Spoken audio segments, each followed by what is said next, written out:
എംപിമാർക്കായി ഡൽഹിയിൽ അത്യാഡംബര ഫ്ളാറ്റുകൾ 184 ഫ്ളാറ്റുകളുടെ ഉദ്ഘാടനം പ്രധാനമന്ത്രി നരേന്ദ്രമോദി നിർവഹിച്ചു. 4 ടവറുകളിലാണ് അംബരചുംബികളായ കെട്ടിടങ്ങൾ സ്ഥിതി ചെയ്യുന്നത്. ജോലിയിൽ കൂടുതൽ ശ്രദ്ധ കേന്ദ്രീകരിക്കാനായി പുതിയ ഫ്ളാറ്റുകൾ സഹായിക്കുമെന്ന് പ്രധാനമന്ത്രി പറഞ്ഞു. ബാബ ഖരക് സിംഗ് മാർഗിൽ കൃഷ്ണ, ഗോദാവരി, കോസി, ഹൂഗ്ലി എന്നിങ്ങനെ 4 ടവറുകളിലായാണ് ഫ്ളാറ്റുകൾ സ്ഥിതി ചെയ്യുന്നത്.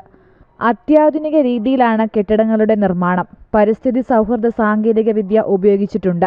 ഗൃഹ 3 star green building rating, 2016 national building code എന്നിവ പാലിച്ചിട്ടുണ്ട്. ഊർജ്ജ സംരക്ഷണ സവിശേഷതകൾ, പുനരുപയോഗ ഊർജ്ജ സംവിധാനങ്ങൾ, മാലിന്യ സംസ്കരണം എന്നിവയും ഇവിടങ്ങളിൽ ഉൾപ്പെടുത്തിയിട്ടുണ്ട്. വാടക കെട്ടിടങ്ങളിൽ പ്രവർത്തിക്കുന്ന മന്ത്രാലയങ്ങളുടെ ചെലവ് ഇനത്തിൽ പ്രതിവർഷം 1500 കോടി രൂപയാണ് സർക്കാരിന് ചെലവായിരുന്നത്. ആവശ്യത്തിന് താമസ സൗകര്യമില്ലാത്തതും പ്രശ്നം സൃഷ്ടിച്ചിരുന്നുവെന്ന് പ്രധാനമന്ത്രി പറഞ്ഞു.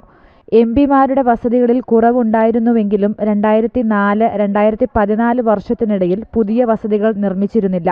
BJP സർക്കാർ ഇതിനെ ക്യാമ്പയിനായി ഏറ്റെടുക്കുകയായിരുന്നു.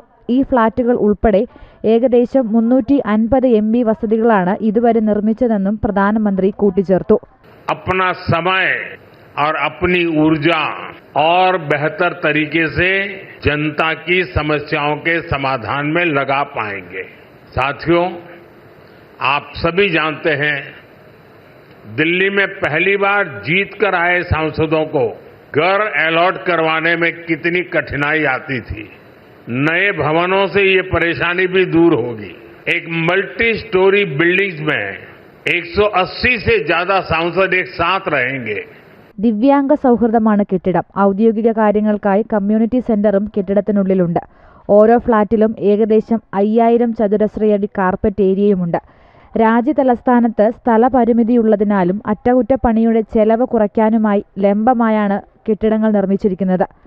സമുച്ചയത്തിലെ എല്ലാ കെട്ടിടങ്ങളിലും ഭൂകമ്പ പ്രതിരോധ ശേഷിയുള്ളവയാണ്. ശക്തമായ സുരക്ഷാ സംവിധാനമാണ് നടപ്പിലാക്കിയിരിക്കുന്നത്. ഉദ്ഘാടനത്തിന് പിന്നാലെ വൃക്ഷത്തൈ നട്ടാണ് പ്രധാനമന്ത്രി മടങ്ങിയത്.